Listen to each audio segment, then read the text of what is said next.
Hello and welcome back to Parc Fermé Parlay with Kieran Downey. I am a mixed bag of emotions. I have cheered, I have screamed, I have cried because Charles Leclerc just won the Italian Grand Prix. Out of nowhere. That came from nowhere.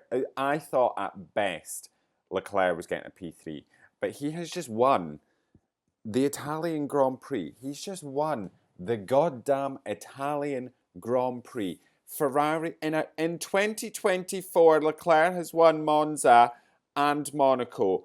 Are you all right? Because I am not. I can't because I'll start crying again. What a banger of a race. What an absolute banger from start to finish, actually. There was not one point of that race that I wasn't hooked.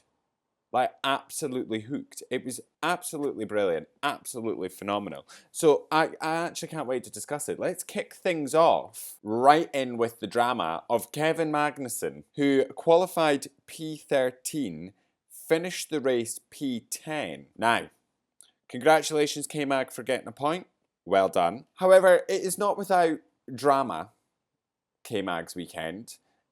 He did get a 10-second time penalty for a collision with Gasly, causing a collision with Gasly.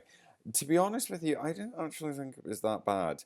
And there was another incident at the same part of the track between Ricardo and Hulkenberg, I think it was. Is that correct? Yeah, Ricardo and Hulkenberg. And Ricardo only got a 5-second penalty. So the stewards obviously deemed that it was that Magnussen's incident was more dangerous, more of a dangerous driving than Ricardo's. So he got a 10-second time penalty.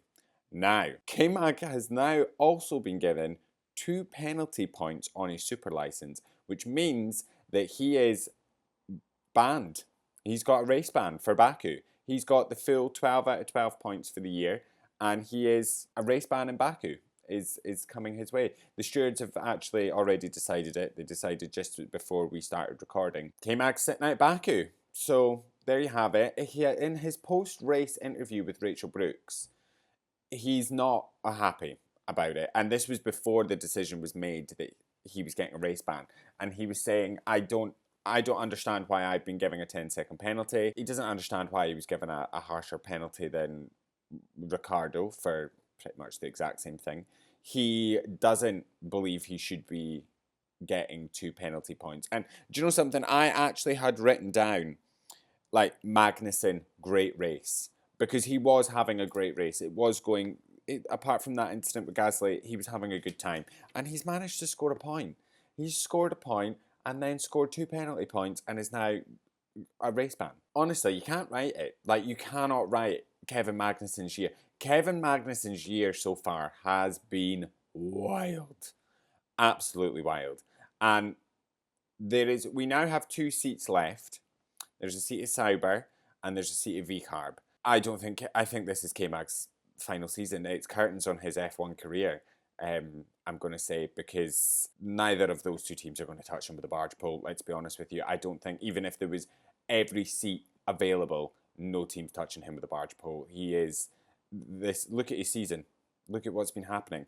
And now he's gotten a race ban. I actually was of the opinion that the FIA would actually do everything within their power not to issue a driver a race ban. Like, it just seemed at one point they just never wanted to give it. And when Monaco happened, I was like, well, he'll never get a race ban now. Like, they're never going to give him the 2 penalty points to get to a race ban. I actually thought that he could cause a collision and they would take points away from him.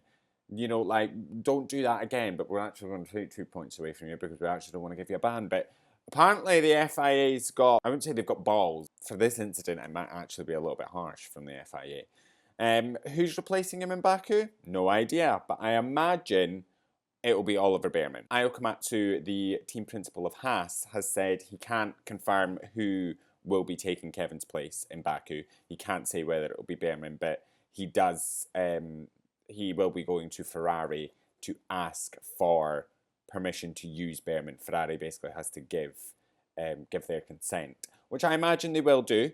I imagine they will also want they'll want Behrman to be as ready as he can be to step in in 2025 to take on the Haas race seat in 2025. So giving him another race is exactly what they'll want to do, because it just add to preparing him for 2025. So I imagine we'll see Behrman in the Haas in Baku. Moving on to Nico Hülkenberg, who qualified 10th, finished P17.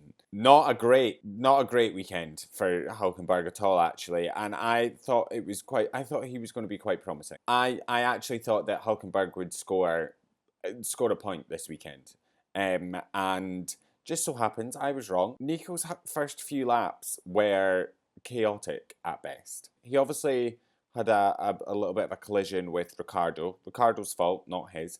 But then got noted for a collision himself when he locked up and basically went into the side of Yuki Tsunoda. Now, that ended Tsunoda's race. Hülkenberg had to come into the pits really early. Like, this is before lap 8, because Yuki retired on lap 8. So I think it would be lap 7 that Hülkenberg had to pit. And he had to get a new front wing. And his race was ruined from there, to be honest, because he came out at there was such a big gap between him, who was, I think he was plumb last at this point, Nico, who was last, and the driver ahead of him, which I think was Zhou Guanyu. He obviously managed to recover a couple of positions, but just terrible from Hülkenberg. I don't have it written down, but I'm assuming that Hülkenberg took a penalty as well for a collision with Tsunoda. I imagine he would have gotten a penalty. I'm assuming it would have been a 10-second penalty he received. Yeah, I think it's mad weekend for Haas, to be honest. Like, great, Kevin Magnussen scored a point, like, fantastic, and now he's got race ban. Nico Hülkenberg, who should have scored a point, finished P17. Yeah, P17. Like, not a great weekend from Haas. And probably one they'll want to forget. Moving on to Valtteri Bottas, who qualified P19, finished the race P16. What happened? What actually happened? Because Bottas was looking quick. Like, in the practice sessions, Bottas was looking quick. He was looking speed day. So what happened?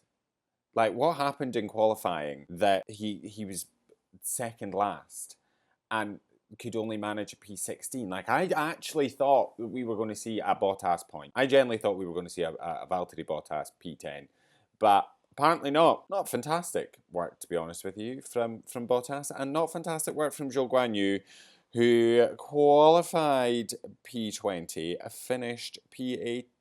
I've said it before, is there any reason that Zhou Guanyu is racing anymore? Like, is there actually any point in sending Zhou Guanyu out? Because I don't think there is. It's mad that, and I understand that Logan Sargent crashed the car a lot, and just the performance was not great. But we've dropped Logan Sargent at Williams for not being a good driver. When were we planning on dropping Zhou Guanyu? Because I would actually say that, okay, Zhou Guanyu's not crashing, but his performance is, I would say, on par with Logan Sargent's, that he is miserable. It's miserable to watch him every single week. In fact, you don't actually get to watch him because they never show him, because he's never doing anything. I have seen rumours that Zhou Guanyu could potentially be retaining his seat at Sauber next year.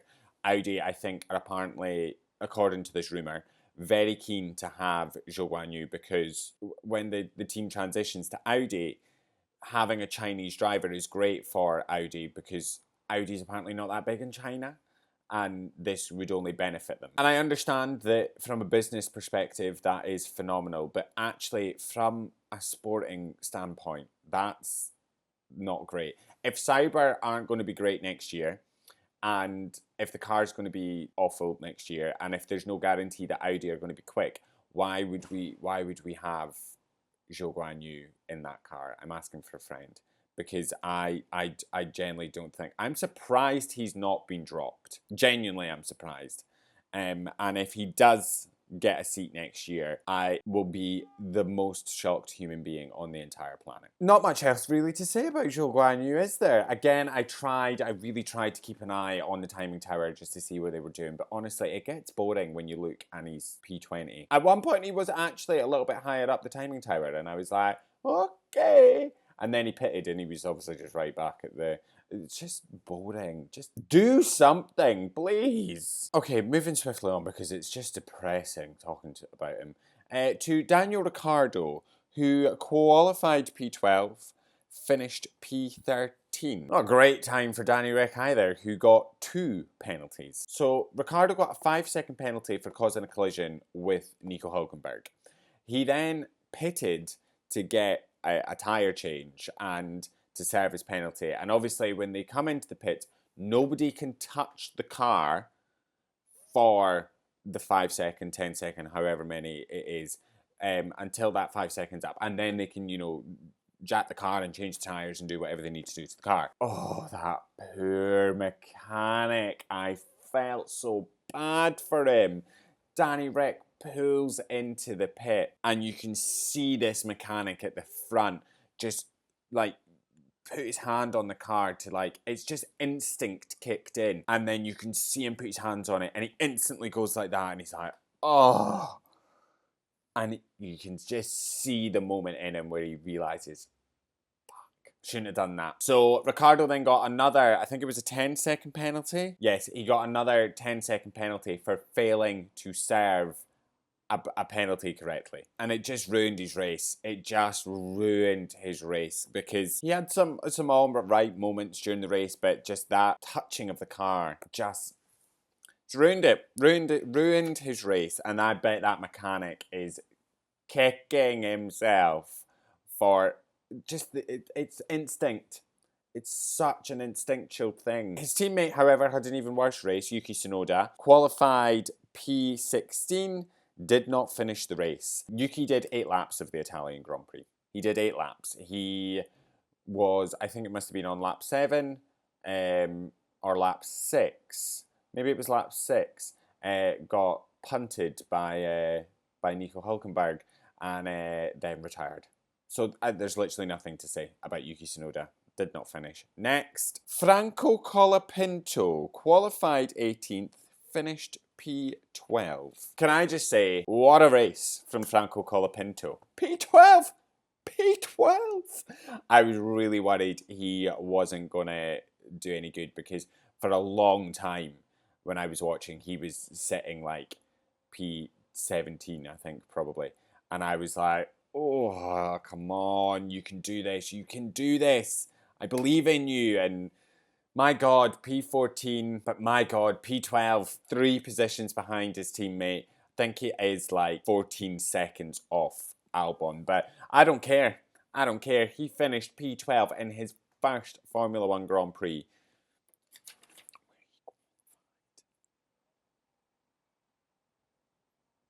Where he qualified P18. That's a mega job from Franco Colapinto. So he should be patting himself on the back for a phenomenal race. I can't even say I loved watching it because you didn't see him. You did not see him once at all, really. Apart from there was one moment where he was having a little scrap and that's the only time you saw Franco Colapinto. There was one point on the broadcast. Formula One, what are you doing?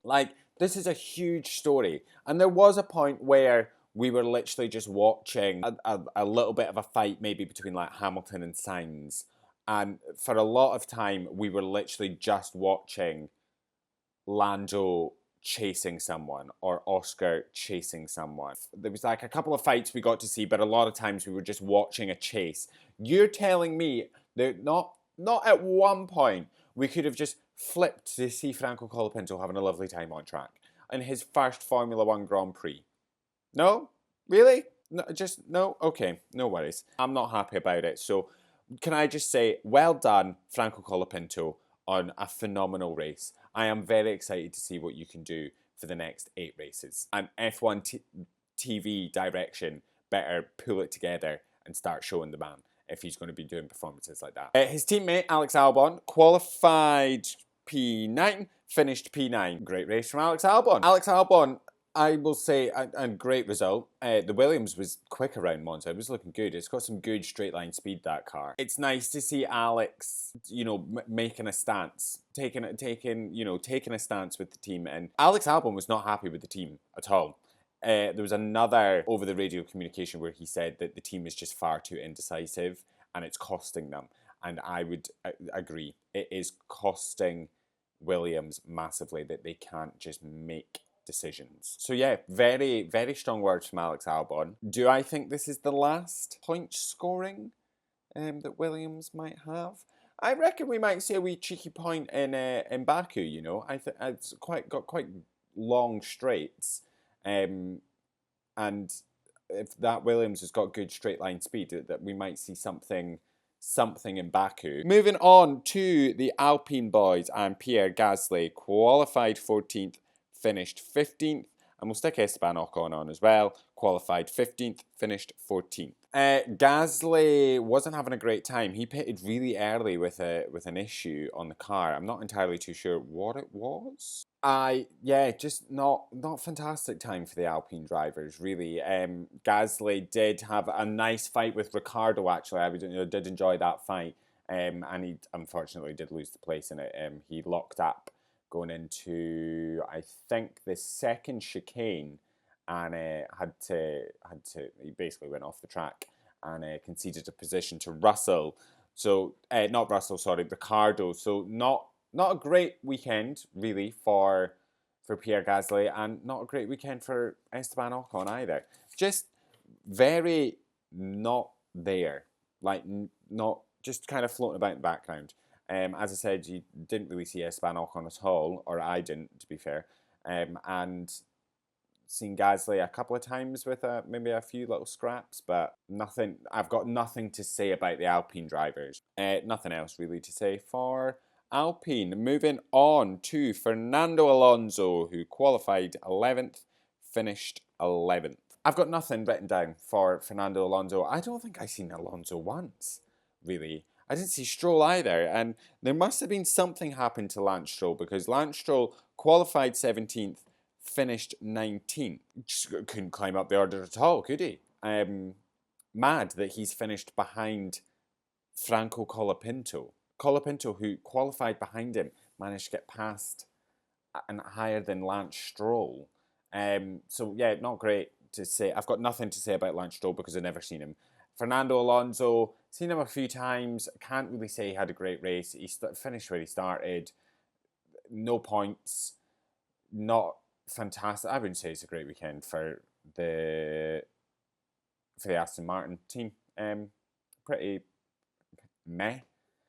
Terrible weekend for Lance Stroll. Meh weekend for Fernando Alonso. And I just don't know what's going down at Aston Martin. It's just such a mixed bag all the time. Like, we're either doing all right, we're scoring points, or we are plumb last and, just not being able to do anything, really. So, not got much to say, but we're going to move into the thick of it with the McLaren drivers. And I'm going to talk about both the McLaren drivers together, because I think you can't really talk about one's drive without mentioning the other, because they were so entwined and enmeshed. Oscar Piastri qualified second, finished second. Lando Norris qualified first, finished third. First things first, decent start from both McLaren drivers. I would actually say Oscar had the better start, and you could see that Lando knew that because he swiftly just went to cover off Oscar. And there was maybe a bit of a threat from George Russell, who was coming up from P3, but Russell just locked up going into turn one, and that we'll obviously talk about Russell soon, but the threat of Russell really just dissipated within the first turn.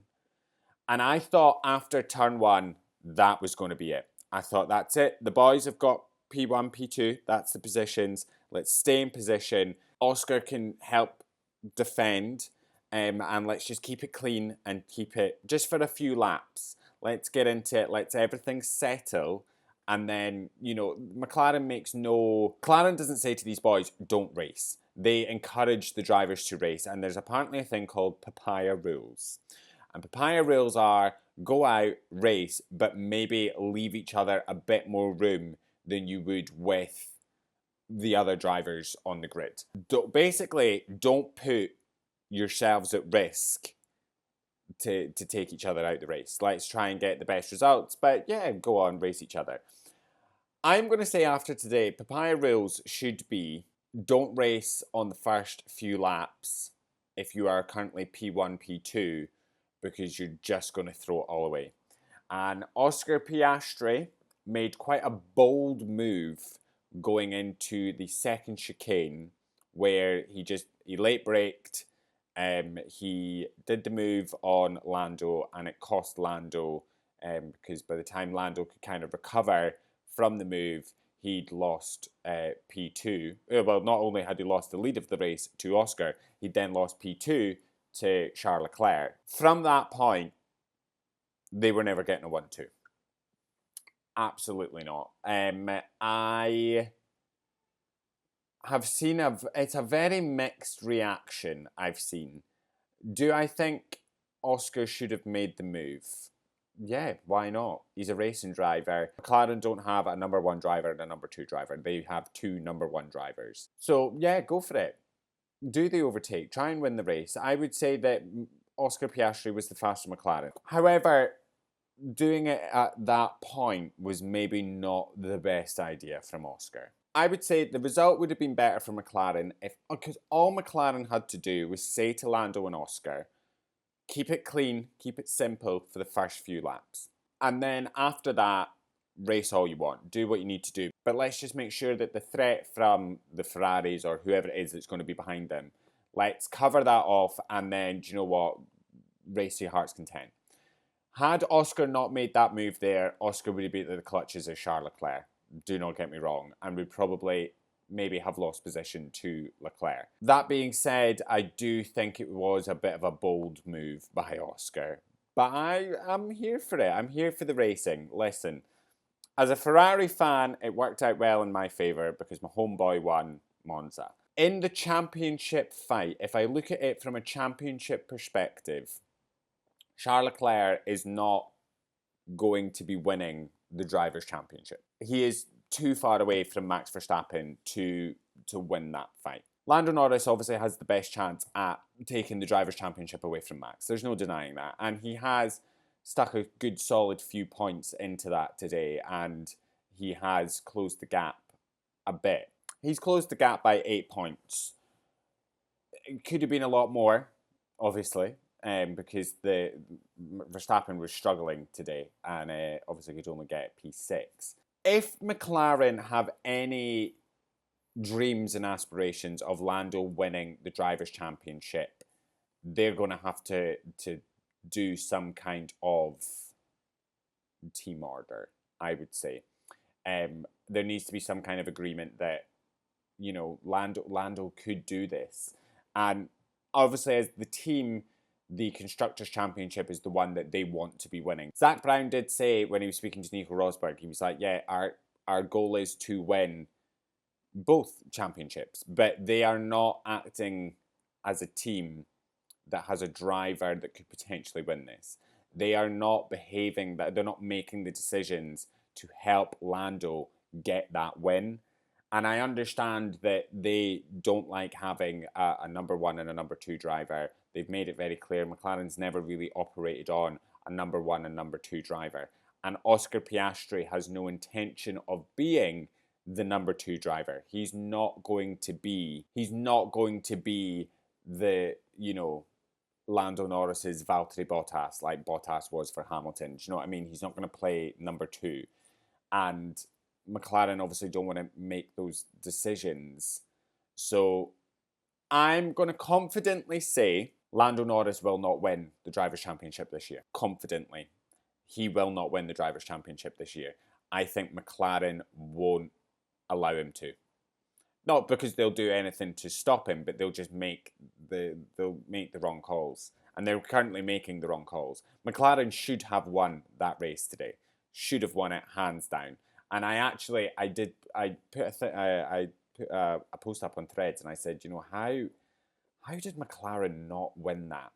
And everybody in the replies is like, well, ask Piastri. Ask Piastri. Ask Oscar Piastri. And it's like, well, Piastri's got if McLaren aren't willing to put the foot down with Lando, with Oscar, then they cannot expect the drivers they can't expect Oscar Piastri. Nobody can expect Oscar Piastri to just not try and win. He's a racing driver. He wants to win the races. He could have won his second race today. I don't know what's going on at McLaren, but they're gonna lose the drivers' championship for Lando. Lando's not going to win the drivers' championship. I'm going to say hands down that will not happen. I think McLaren will win the constructors this year. 100%. They've got the constructors in the bag. I don't doubt that. They are 8 points, I think it is. Let me check. Yeah, they're 8 points behind Red Bull, and Red Bull can't seem to get it together. So they are, I would say, comfortably winning the constructors standings, the constructors championship this year. The drivers, it's going to Max. I don't think Lando will be able to catch him, and I don't think McLaren will do anything really to help him catch. Moving on to the Ferrari boys, and Carlos Sainz qualified 5th, finished 4th. I didn't see huge amounts of Sainz on the broadcast, and I couldn't really tell you about most of what happened with Sainz up until... Obviously, both those drivers went for a one-stop. Incredible. Sainz actually had pitted after Leclerc, and his tyres were in a worse state than Charles Leclerc. So by the time Oscar Piastri and Lando Norris came knocking, Carlos just couldn't defend. And I remember I literally put out a thread and I was like, Carlos, please, for the love of God, defend with your life. Defend. Do whatever you have to do. I don't care. But he actually conceded the place pretty quickly, I would say. I think Oscar and Lando got past him pretty quickly and pretty easily. But solid points haul for Carlos Sainz on his 30th birthday. I did not realise Carlos Sainz was 30. I thought he was younger than that. I actually thought he was younger than me. But there we have it. So yeah, just a decent weekend for Carlos Sainz. But moving on to Charles Leclerc. Charles Leclerc, who qualified 4th and finished 1st. Oh, what a phenomenal race from Charles Leclerc. Mega drive. I did not see that coming. As I said, at turn 1, when Russell screwed himself over and locked up and just... When Charles Leclerc got 3rd, I was like, okay, here we go. Leclerc's got a podium. He's got a podium down. He's got P3. And then Oscar Piastri. But then Oscar Piastri made the move on Lando, which allowed Leclerc just to slip into P2. And I was like, okay, I'm happy with a P2. And then he pitted for hards. And I was like, all right, okay, here we go. And when looking at the hard tyre, if you look at Red Bull, I would confidently say that hard tyre was not going to be a good tyre. It was definitely going to be a 2-stopper. And I think the majority of the field did a 2-stop. Charles Leclerc, just as soon as Piastri pitted from in front of him, Leclerc just got into that clean air, and he was like, as soon as Piastri pitted, he was like, the car just came alive. Like, I felt so much better in the car. I think it's just that free air is king. We keep saying it. Free air is king. As soon as he got into that free air, and I was like, okay, could this happen? Could it happen? And Leclerc drove beautifully. And I actually thought that Oscar Piastri, would be able to catch Leclerc. And I remember there's literally a point in my notes where the last thing I have written down is Sainz potentially a one-stop, Leclerc also potentially a one-stop, and then I've got nothing else written, because the moment I realised that they were doing the one-stopper, I was hooked. I was like hooked in. I was like, oh my God, this could actually happen. I was hooked on that timing tower, watching as Oscar Piastri was just slowly chipping away, and I remember at one point, think it was around lap 50, and I remember texting, I'm in a Formula 1 group chat, I remember texting the group chat and being like, I don't think Oscar's going to be able to catch him. I don't think he's catching him. And he couldn't catch him. 2.6 seconds between Piastri and Leclerc. So one, mega drive from Piastri to be able to catch up to him. Charles Leclerc, victorious. And oh my God, I was unbelievably shook. And it was so lovely watching the Tifosi. Every time Charles Leclerc drove round, whereas if he passed the grandstand, you could hear them shouting, and it only got louder and louder. as more and more of the Ferrari Tifosi fans realised what was going on, that he was going for the one stop. And I'm actually getting emotional again just talking about it. But as the Tifosi began to realise that Leclerc was going for a one stop and was making this work and was actually going to win the Italian Grand Prix, it just all got too much. And the scenes, the absolute, I'm actually, like, I've got tears to hear. The fucking scenes watching as they opened the gates and the Tifosi flooded, and you see the flags, and then the Italian national anthem gets me every single time. Honestly, why am I in tears? It gets me every time when you hear them all and the Ferrari garage. Why am I crying? Jesus goddamn Christ, what is going on? But it was just amazing. It was so lovely to see everyone just cheering him on. The King of Italy. That's what we call him, right? The King of Italy. And I would happily take, if this is the only races that Charles Leclerc wins this year, I'm happy to take it. Him winning in Monaco and him winning in Monza is all I needed. And it was actually quite funny because Ted was speaking to Ted Kravitz was speaking to Fred Vasseur and was like, he's done it. And Fred was like, if this is the only 2 races we win this year, I'm happy. And Ted was like, you also won Australia. And he was like, oh God, yeah, Australia, of course, how could I forget?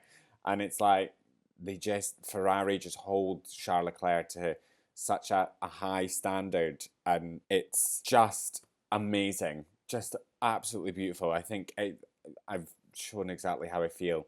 Charles Leclerc winning, and I would happily, I'll probably rewatch that race again. I 100% will. That'll go in the bank of races that I like to rewatch. Similarly as the last time he won, what was it, 2019? I think it was the 2019 race that he won in Monza. I'll watch that again. I would rewatch Monza fully again because that was an absolute banger of a race. All right, moving on to the Mercedes boys, and we have George Russell, who qualified 3rd, finished 7th.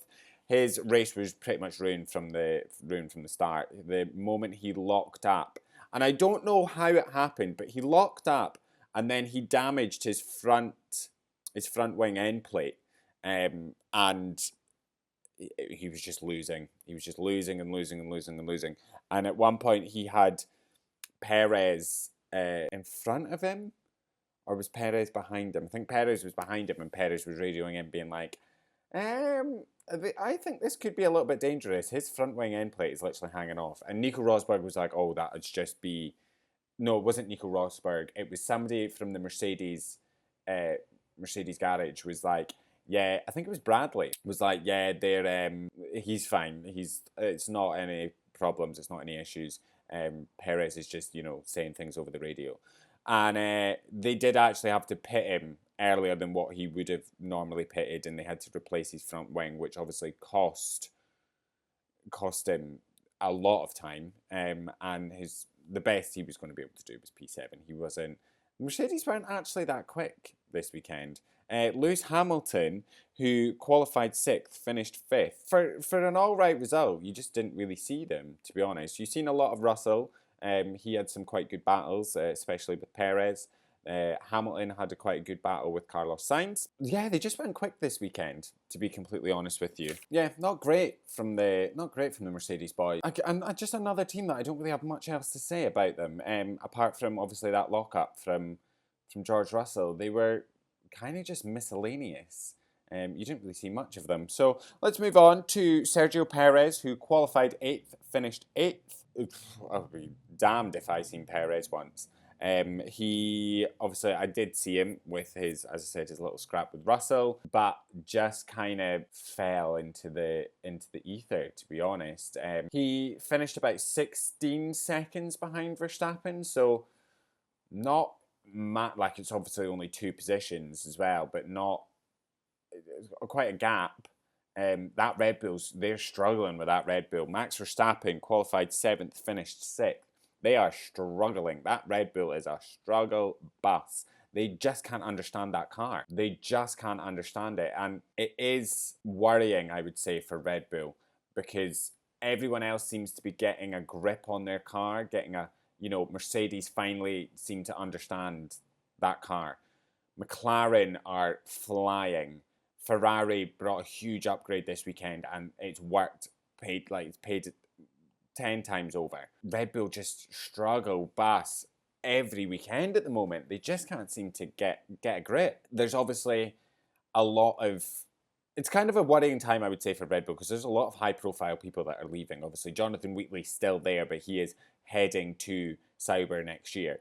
Adrian Newey is not sitting around the boardroom table anymore discussing this car and what we can do to make it better. He is working on the hypercar, and then he's leaving. He's out to you. There was also another really high-profile person, I can't remember who it was, but left the team at the beginning of the year, and he joined McLaren around about just before Miami, I think it was. Basically joined McLaren when McLaren started to see a rise, and it's hurting. The departures from Red Bull are really beginning to hurt them. And Zach Brown has obviously said, like, oh, I've got CVs flying over my desk all the time for positions at McLaren from people at Red Bull, and I don't know how much of that I believe. The Red Bull are losing staff, and it is hurting them big time, and they just don't understand that car. You see the expressions on their faces when you watch the broadcast, and you see GP with he's like this, and obviously he's thinking a lot. He's got a very high pressure job, but they can't do it. And Verstappen's like, we're just not quick, and nobody really knows why, and we're just... They almost have a sense of defeat about them, which is wild from Red Bull. They don't seem to have that fighting spirit that we're so used to seeing from Red Bull. They do seem a bit defeated. The pit crew as well. If there's one thing I think about Red Bull, it's one, it's dominance, but two, it is their pit stops are down tight. They have got their pit stop. It is a work of art when that Red Bull pulls in. They are bang, done. There was some slow pit stops. And to be fair, actually, not even just from Red Bull, there was slow pit stops up and down the garages. And I think it might have been to do with the heat, maybe. But that was a struggle watching Red Bull try and do their pit stops. Didn't really work out for them in the end. And I do think that Verstappen has managed to bag enough of a benefit, enough of a gap at the beginning of the year when the car was performing a bit better and the other teams were not quite up to speed yet. I think Verstappen managed to get enough of a gap in there, solidify that he's going to win the championship this year, I think. I don't think Lando will be able to catch him with the way McLaren is working and running at the moment. So I think Max won the championship at the beginning of the year, essentially, is what I'm saying. But I do think that Red Bull's lost the constructors, which is not great. But that is everything from an absolute banger of an Italian Grand Prix. Like, it had everything. It had daring overtakes, bold strategies, like action from start to finish. I was on the edge of my seat at one point. It's been emotion. I was crying earlier on. Jesus Christ. Absolutely phenomenal.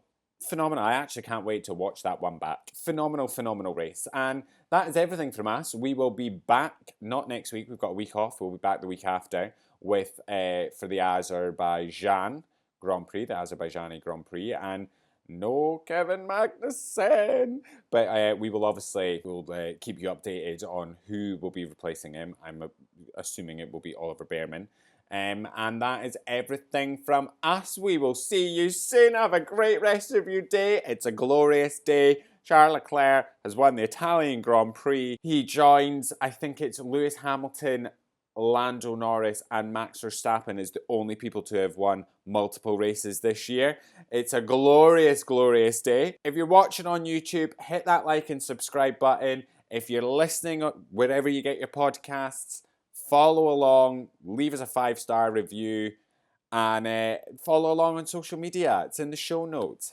Hit them links and follow along, because we are constantly bringing out content, and it's just such an exciting time in Formula One. So don't make sure you're not missing out. And We'll see you soon. Have a great rest of your day. Love you. Bye.